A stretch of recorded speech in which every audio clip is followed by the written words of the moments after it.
அப்பா பேர்ல கொஞ்சம் நிலம் இருந்தா மட்டும் அதுல பங்கு கேட்டு வந்துருவீங்க. அப்படி பங்கு நாங்க கொடுக்கலன்னா உன்னோட பிரஸ்டீஜ் இங்க போயிரும். பிரஸ்டீஜ்னு என்னன்னு தெரியுமா? பிறந்த வீட்டோட வளர்ப்பு இப்படித்தான் இருக்கணும்னு நீ புகுந்த வீட்டுல சொல்லணும்.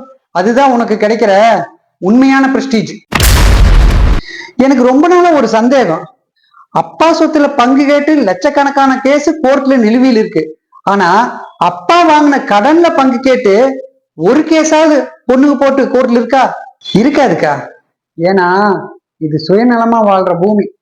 சுயநலமா தான் எல்லாரும் இருப்பாங்க. இதுல நீ மட்டும் என்ன விதி விலக்கா? அப்பா சொத்துல மட்டும் பொண்ணுங்களுக்கு பங்கு வேணும், ஆனா கடன்ல இருக்க கூடாது. எவன் இந்த சட்டத்தை கொண்டு வந்தது? முதல்ல சட்டத்தை மாத்துங்க. அப்பாவோட சொத்துலயும் பொண்ணுங்களுக்கு பங்குண்டு, அப்பாவோட கடன்லயும் பொண்ணுங்களுக்கு பங்குண்டு. இல்லனா இந்த சட்டத்தை தூக்கி குப்பையில போடுங்கயா. அரசியல்வாதிக தன்னோட சுயநலத்துக்காக ஏதோ ஒரு சட்டத்தை போட்டு போயிடுறீங்க.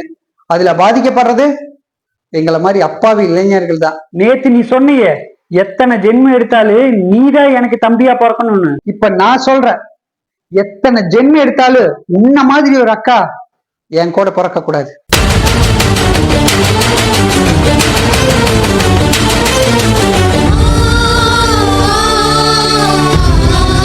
ஒரு நிமிஷம்.